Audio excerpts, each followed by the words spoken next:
Nous devons aider le continent africain. To live with us, the European dream. Good friend of Taiwan. Europe Matin. La revue de presse internationale nous emmène d'abord en Argentine avec notre correspondante Flora Genoux. Bonjour. Bonjour. De quoi parlent les journaux chez vous ce vendredi ? Eh bien, de la rupture de stock des vignettes du célèbre album Panini de la Coupe du Monde de foot avec les équipes en compétition et les joueurs. Il y a une fièvre pour l'achat de ces images que je n'avais jamais vécues comme commerçant, raconte le propriétaire d'un point de vente interrogé par le quotidien Clarín à Buenos Aires. Une fièvre qui traduit l'impatience avant le début de la compétition, analyse le journal. Face à l'absence d'offres dans les points de vente officiels, un marché parallèle s'est développé avec des prix 2 fois plus élevés, relève le journal économique BAE Negocios.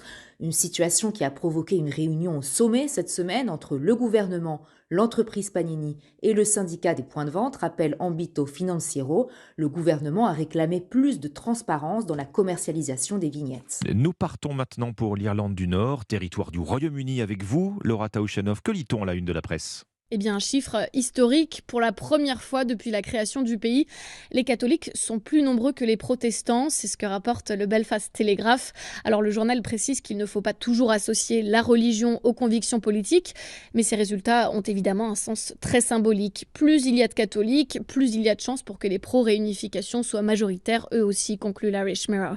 Ce recensement devait être publié il y a une semaine déjà, mais il a été retardé en signe de respect pour la reine. Et on le comprend puisque l'Independent dévoile que de moins en moins de personnes se sentent britanniques, alors que plus 25% se considèrent uniquement irlandais. Et nous voici enfin en Italie avec vous, Antonino Gallo-Faro. Avant les élections ce week-end, l'extrême droite aux portes du pouvoir. De quoi traite la presse italienne ce matin ? De la fin de campagne électorale des partis de droite réunis hier soir en meeting. Le centre droit est dans la place, titre l'agence de presse ANSA. La place en question, c'est celle du peuple à Rome, où Giorgia Meloni, Matteo Salvini et Silvio Berlusconi ont partagé la scène à 3 jours des élections législatives de dimanche. Ce sont surtout les paroles de la leader de Fratelli d'Italia qui sont mises en avant dans les médias. Nous sommes prêts à restituer la liberté et orgueil à l'Italie. Et par exemple, la citation choisie par il Corriere della Sera pour son titre, dédiée à la favorite pour devenir la prochaine première ministre. Mais la Repubblica n'oublie pas Matteo Salvini, le patron de la Ligue, qui a laissé entendre vouloir revenir au ministère de l'Intérieur. Le quotidien rappelle ce qu'il a lancé devant plusieurs milliers de personnes.